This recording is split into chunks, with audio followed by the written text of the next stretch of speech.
नारी के तौर पर भी, एक भारतीय महिला के तौर पर मैं ये जानना चाहती हूँ रजत शर्मा जी से कि ये बात सिर्फ एक रागिनी नायक की नहीं है। मैं 10 साल से ईमानदारी से अपनी पार्टी का पक्ष टीवी पर रख रही हूं। आप पत्रकार होते हुए भी भाजपा का पक्ष रख रहे हैं। मोदी जी के साथ जो आपका इंटरव्यू हुआ वो सबने देखा, किस तरीके की बातचीत उसमें हुई, सबने देखा। मेरे माँ बाप, मेरे बूढ़े सास ससुर, मेरे बच्चे, सब वो वीडियो देख रहे थे। कांग्रेस के लाखों करोड़ों लोग, इस देश की जनता वो वीडियो देख रही थी। आपने मुझे गाली दी सिर्फ इसलिए कि मैं ईमानदारी से अपनी पार्टी का काम कर रही हूँ, इसलिए कि मैं ईमानदारी से अपनी पार्टी का काम कर रही हूँ। और सिर्फ गाली नहीं दी, उसके बाद सुबह आपने मुझे धमकाना शुरू किया। आपने कहना शुरू किया कि अगर प्रेस कॉन्फ्रेंस किया जाएगा तो डेफेमेशन का केस करेंगे। मतलब आप चोरी करें, उसके बाद आप सीना चोरी करें। आपको लगता है कि धमकाने से हम डर जाएंगे?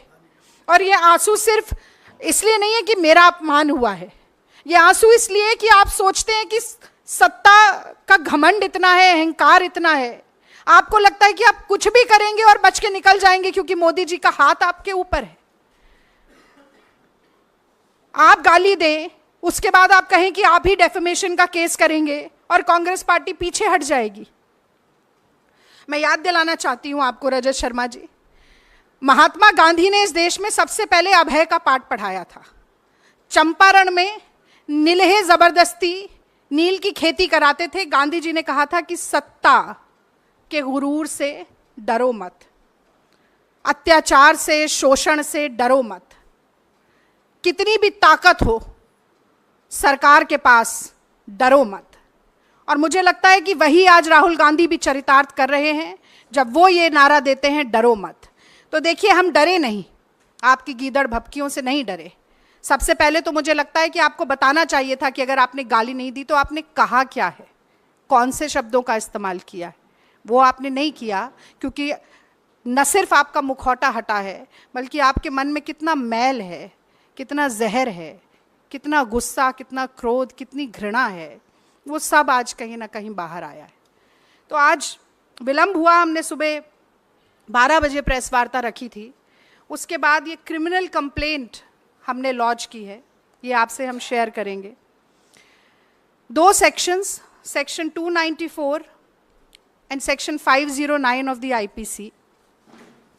सेक्शन 294 कहता है, whoever to the annoyance of others does any obscene act in the public place or sings, recites or utters any obscene song, ballad or words in or near any public space shall be punished with imprisonment of either description for a term which may extend to 3 months or with fine or with both. और दूसरा section 509, outraging modesty of a woman. Whoever intending to insult the modesty of a woman utters any words, makes any sound or gesture, or exhibits any object intending that such word or sound shall be heard, or that such gesture or object shall be seen by such woman, or intrudes upon the privacy of such woman, shall be punished with the imprisonment for a term which may extend to 3 years, and also with fine. तो आपकी धमकियों और गीदड़ भभकियों से आपने चुप कराने की कोशिश की, खामोश कराने की कोशिश की। हमने ये क्रिमिनल कंप्लेंट लॉन्च की है और हम न सिर्फ ये उम्मीद रखते हैं कि इस पर प्राइमा फेसे इन्वेस्टिगेशन के बाद एफआईआर भी दर्ज होगी, बल्कि मैं आज एनसीडब्ल्यू को भी आप सभी मित्रों के माध्यम से जगाना चाहती हूँ। ये सुओ मोटो कॉग्निजेंस एनसीडब्ल्यू कब लेना सीखेगी? नेशनल कमीशन ऑफ वुमेन को कठपुतली की तरह नचाना मोदी सरकार कब बंद करेगी? हमने पहलवान बेटियों की पीड़ा देखी, उनकी छाती पर लातें मारी गईं, उनको अपने मेडल सड़क पर छोड़ने पड़े, हर तरह का दुर्व्यवहार हुआ। तो मोदी जी से बहुत ज़्यादा अपेक्षा नहीं है, पर एक बार फिर आज गेंद उनके पाले में भी है कि कहीं ना कहीं नारी शक्ति की बात करना, नारी वंदन की बात करना, तमाम बड़े बड़े नारे देना नारियों से संबंधित, आज उन सभी का एक बड़ा फैसला, उनका सत्यापन करने का एक बड़ा फैसला वो ले सकते हैं, और मुझे लगता है कि आगे बढ़कर इस मसले पर बोलना चाहिए। देश और दुनिया की तमाम बड़ी खबरों से जुड़े रहने के लिए लाइक करें, सब्सक्राइब करें यूट्यूब पर सच को हिंदी चैनल और बेल आइकन दबाकर पाएं लेटेस्ट अपडेट सबसे पहले।